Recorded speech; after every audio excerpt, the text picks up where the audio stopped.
Hello and welcome to the history of Stargate Atlantis. Today's episode we're going to be covering Dr. Carson Beckett, and here we go. Carson Beckett was the Chief Medical Officer of Atlantis Expedition from 2004 to 2007, a posting he held for 4 years, up until his death in January 2007. In the far distant past, at least one ancient became an ancestor in Beckett's family line, passing down the ancient technology activation gene to him. Beckett, a Scottish-British citizen, came from a family of 7 and was very close to his mother. He was born with the ancient technology activation gene, which he discovered and enables him to access ancient technology, but doesn't have complete control over such tech, though his ability improved over time with practice. He is somewhat afraid of control chairs due to his unpleasant experience in Antarctica, as well as Stargate travel, declaring that having an individual dematerialize and sent hundreds to thousands of light years, Beckett's 2 most prominent achievements were the development of the ancient technology activation gene therapy that delivers the gene to 48% of recipients, and the retrovirus that suppresses the Atlantis bug's elements in Wraith DNA. 2004, he was hired to join the Atlantis expedition in Antarctica. Dr. Rodney McKay forced a reluctant Carson to sit in the control chair in the Atlantis outpost to determine the location of Atlantis, since he was a natural carrier of the ancient technology activation gene. He unintentionally activated a drone weapon and sent it hurling straight towards Major John Shepard and General Brigadier Jack O'Neill's helicopter. Beckett was slowly guided to successfully deactivate the drone. After Dr. Daniel Jackson successfully deciphered the Stargate address of Atlantis, Beckett had volunteered to join the expedition as Chief Medical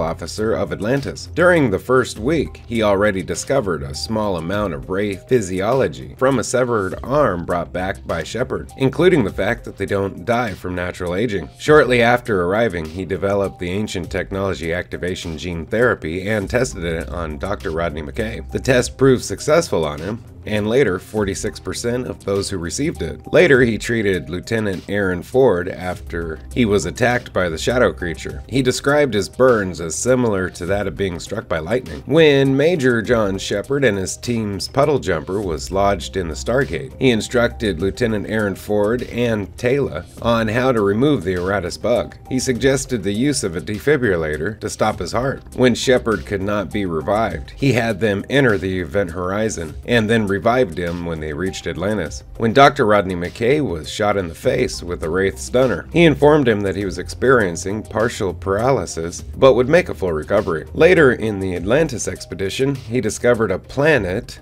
called Hoth, where the inhabitants were attempting to develop a drug that would make them immune to the Wraith feeding. Beckett worked with a Hothan scientist named Perna, who he developed a fondness to speed up the drug's development process, which was successfully tested on a volunteer terminally ill patient, though Beckett was reluctant to agree to the test without a full analysis of the drug's long-term effect on humans. The test was preliminarily a success until the Wraith test subject died from food poisoning, and the human test subject died anyways. His initial fear proved well-founded when Chancellor Durhan of Hoth began mass vaccinations, which revealed a 50% mortality rate. Beckett joined his team opposing the Hothan determination to disseminate the drug on a galactic scale. After Perna died due to the drug, along with Major John Shepard's team left the planet, no longer planning an alliance between them. Sometime before the Lantean storm, he had learned how to pilot a puddle jumper. He went to the mainland to help the Athosian settlement evacuate to Atlantis. However, by that time, the last of the hunters arrived at the puddle jumper. The storm was about to hit, and Beckett insisted he lacked the skills to fly it through. He was eventually persuaded by Lieutenant Aaron Ford during the eye of the storm to return to Atlantis after learning that a Janai strike team infiltrated the city. After arriving back on Atlantis, he, along with Ford and Taylor, saved John Shepard from a Janai trap and helped him retake the city. However, in the process, he was teamed up with Taylor and was knocked out by Sora Tyrus, who wanted to be alone with Taylor so she could avenge her father's death. After Taylor defeated Sora,